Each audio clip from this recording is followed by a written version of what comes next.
What's up guys, and welcome to my full Odette build guide. In this video I'm taking you over everything you do need to know in order to understand and build her, including a full kit overview, the best weapons to use on her, artifact sets that you do ideally want to be running, and at the very end some general team building that you can go for. Starting it off with Odette's kit, her main value does come from her elemental skill. Tapping it will do AoE crowd damage and summon the solo dance double to the field, and if it's already on the field it will resummon it and reset the duration. With it out, it will periodically be attacking enemies doing AoE cryo damage, and after 6 seconds of using her skill, her elemental skill will become a special one instead. When you do cast it, it will do AoE cryo damage to nearby opponents over time, and with the duet ending, there will be another AoE cryo damage instance that is considered either Stellar Conduct or Stellar Swirl damage. This is primarily where her value will lie, as her kit is tailor-made towards this. This is where she has her cryo app from off field, and is all where the damage from her is coming from. Then when we do take a look at her ultimate, it is multiple instances of AoE cryo damage, and the ultimate also can summon the solo dance double and gives Odette Snow Swan's dream. This increases the stellar glimmer reaction damage that Odette deals, providing a 50% damage bonus to it. Also, the ultimate can enhance the elemental skill, just like how having the elemental skill out for 6 seconds, the same thing does apply here.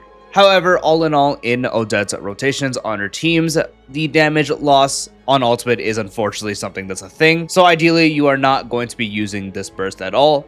So despite its pretty animation, you are not very much going to see it at all, ideally. So overall, you are primarily just focusing on the stuff related to her elemental skill rather than the elemental burst. And then looking at her passive talents, Odette gains 4 stacks of Marvelous Splendor when she summons her solo dance double. Every stack of Marvelous Splendor will pretty much increase her stellar glimmer damage by 15% that lasts until the double dance exits the field or when she does summon it again. Odette being off field will make her lose a Marvelous Splendor stack every second. Instead, nearby party members are going to be the ones gaining a corresponding Marvelous Splendor stack instead. So you're going to be losing damage on her for the stellar glimmer from the Marvelous Splendor, but you are going to be giving it to your team, which they're going to be the main focuses of damage, while Odette is there to buff them. Her second passive talent also is able to increase her stellar glimmer damage based off the attack she does have above 1000, making it increase by 1.5% of the original damage, up to a total of 30% more additional damage. So this encourages you to build a lot more attack on her, as you're able to increase original damage. And then her third passive talent will make her enter Radiant Stellar Conduct state when she is inside a Polestar field, which is what happens when Stellar Conduct is triggered, or if instead triggering Stellar Swirl reaction will be Radiant Stellar Swirl for a total of 8 seconds. This is also the passive that is able to convert to the Stellar, so triggering a Superconduct or Cryo Swirl will make it either Stellar Conduct or Stellar Swirl. Base damage of said reaction is increased by 0.7% for every 100 points of Odette's attack, with the maximum of 14% being obtained this way. Then finally, taking a look at her constellations, her first constellation will make it to where using her special elemental skill at the dance duet's end will deal an additional cryo AoE damage instance to nearby opponents that is considered either Radiant Swirl or Radiant Stellar Conduct. For Radiant Stellar Conduct, or when not in a Radiant state at all, Stellar Conduct reaction damage at 300% of Odette's attack, with Stellar Swirl reaction damage being 450% of Odette's attack. Her first passive talent also does get enhanced. Now when you do summon the solo dance double, Odette will get an extra 2 stacks of Marvelous Splendor,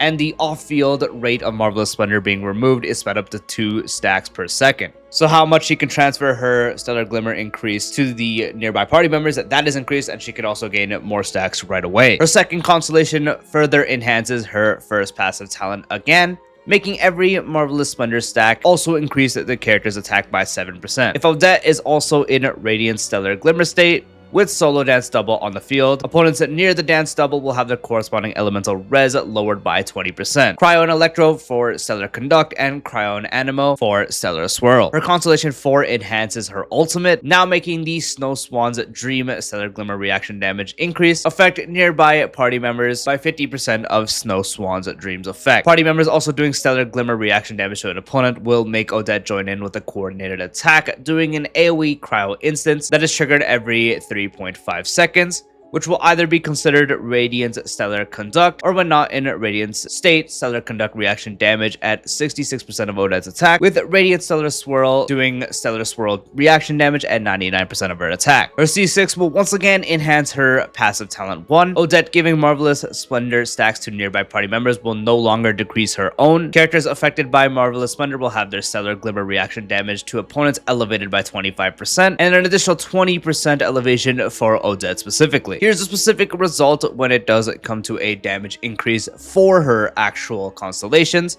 C1 being a 11% increase, C2 being a total of 43, C3 being a total of 47, C4 is 154, C5 is 157, and C6 with a total of 104, going off an increase from 100% baseline. Huge shout out to MeowTews for the constellation calculations. All the actual calcs used in this video is going to be based off her calcs. Now for Odette's best weapon options, the gap between 5-star premium options for swords aren't necessarily that big, but the overall best one is of course her own signature with a 674 base attack and 22.1% crit rate. And then for the actual effect, hitting with an elemental skill from the wearer gains 1 stack. Each stack increases attack by 8% for 8 seconds. Stacking up to 3 times with each stack having its own duration, and reaching 3 stacks will provide a 50% crit damage increase to Stellar Glimmer reaction damage. Triggering Stellar Glimmer or its reaction damage restores 4 energy, and energy recovery has a 3.5 second cooldown. Also, this effect can be triggered off field. As you do build Odette with attack,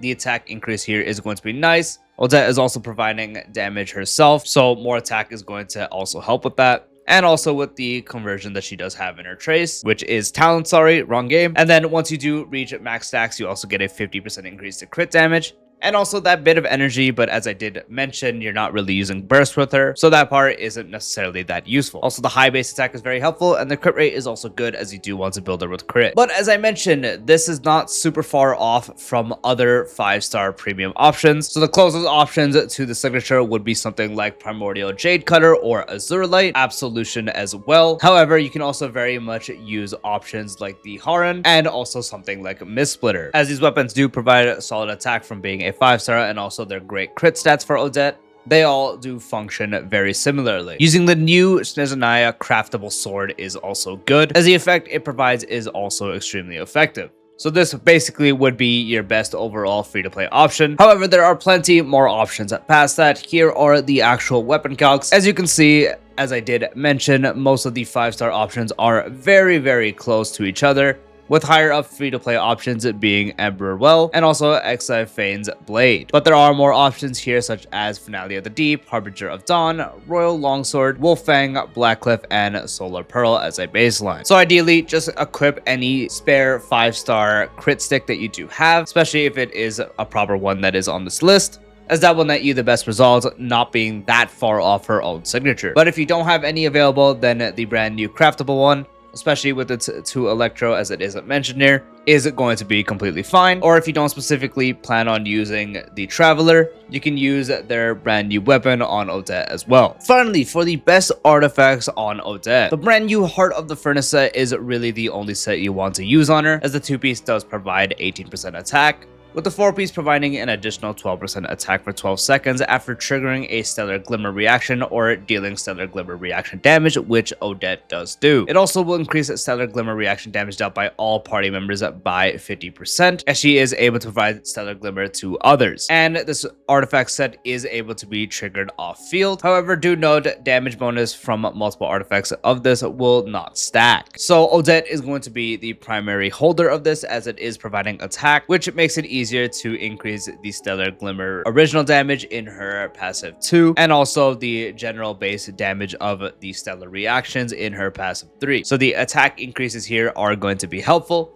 and also makes her a further buffer with a 50% increase to Stellar Glimmer reaction damage dealt by all party members. And since Odette is always really going to be off field until you have to go back in and skill and reapply, with the artifact set working off field, that is also going to be perfect for her. since she is going to do exactly that. She's going to be off field. So on basically all our teams, this is the actual artifact set you do want to run. If you're in need of a temporary build, at least until you are able to get a solid 4-piece heart set, you can just opt to run 2-piece attack and 2-piece attack to help with their conversion. If you do, however, want to focus on her damage more, specifically on the Stellar Conduct teams, 4-piece disenchantment set is also usable, with the same attack percent increasing 2-piece, with the 4-piece increasing Super Conduct reaction damage by 80% and Stellar Conduct reaction damage by 40%. When the wielder attacks opponents affected by Super Conduct or Stellar Conduct, the attack crit rate is increased by 16%. This is not ideally recommended, but Odette can do a lot of damage, so in some cases this could be good, especially if your Odette is a lot more invested as opposed to other characters on the team. So in those specific cases, 4-piece disenchantment set is usable.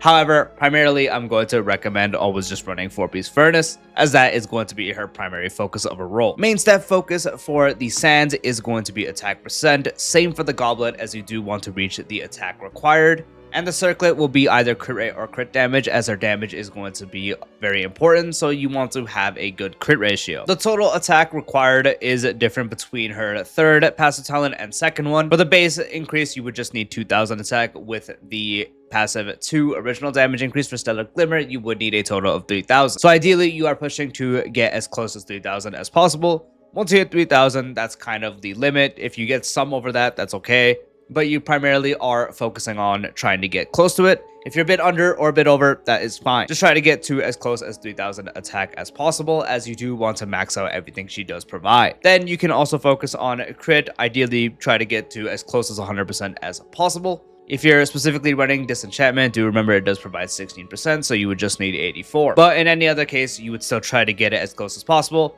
Ideally around the 80 to 90% anyways, so you can at least crit most of your hits. But if you can get it closer to 100, that is always going to be best. Crit damage, that doesn't necessarily have a upper limit, just try to get as much as you can. So first, try to get your attack to near 3000, then try to get your crit rate to 100% or at least close to it. If you can get around 90%, that is completely fine, but ideally close to 100%. Crit damage, get as much as you can, and you can also focus on elemental mastery after that, as that could overall increase damage as well. Okay, I apologize how scuffed this is going to be. Usually I don't do this, but I'm missing so many characters on my actual account to make this coherent, so I'm going to use tier maker instead. So I have an own tier for Yaimiko, just because after buffs, Odette plus Yaimiko is basically the staple on all these, especially Conduct teams. Yaimiko, especially with her C1, is super valuable and pairs insanely well with Odette, so ideally most, practically all teams would have Yaimiko present. Then the DPS here can actually just go between either Sandrone or the newly buffed Sino or the newly buffed Risley. All these characters can work very good on Stellar Conduct, and the team practically remains the same, with the last slot going to Alyasha usually, especially if you can get some more cons after all the changes. It's not super impactful, but having Alyasha is still good. So the teams can practically remain the same. If you don't want to run Alyasha, instead you can throw on someone like Chi-Chi, who is standard, so you most likely will have her available. So Chi-Chi is also a very strong option to run alongside these kind of teams. A bit on the weaker side in comparisons, but Nicole also does work, especially since she doesn't have her application, so it's not going to mess up anything. So for that sustain slot, you can also run Nicole. There's a decent amount of substitutes otherwise for that last slot. They're not going to be as good as Alyasha or Chi-Chi usually, but just like Nicole, you can either use someone like Diona even. She can be working in that last slot. Also, just note these tiered like name CD. This is not because they're like bad. I just have it there because I'm too lazy to rename them, but they are options. Hell, you can even use someone like Shalonen in that slot as well. Beto also can work in those spots as well, so there are multiple options for that last slot. Besides that, the next focus would be on something like Stellar Conduct, which is what we actually just went over. I meant to say Stellar Swirl. But I also do want to mention the Traveler's Cryo MC. Very good DPS to run alongside Odette, Yaimiko, and that kind of stuff. And also, if you don't have Yaimiko for your teams with Odette, the teammates I mentioned, you can also run one of them in the slots instead. You just want to make sure you have a good application of Electro, and then Odette is going to be filling that crowd spot, and then the main DPS.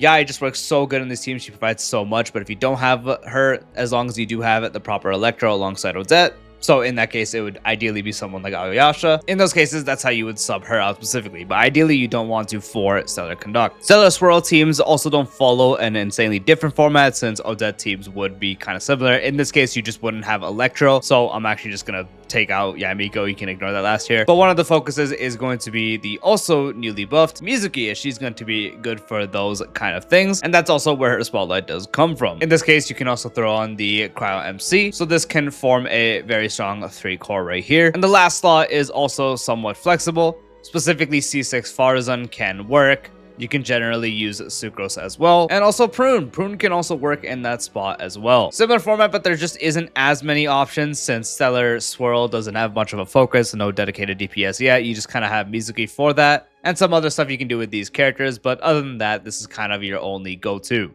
And that is the full Odette guide. I do hope you found this video helpful. If you did, dropping a like would be greatly appreciated. If you're new to the channel or haven't done so already, be sure to subscribe and turn on the bell icon for future videos like this, along with all other tips like Genshin Impact content. And I'll see you later. Peace out.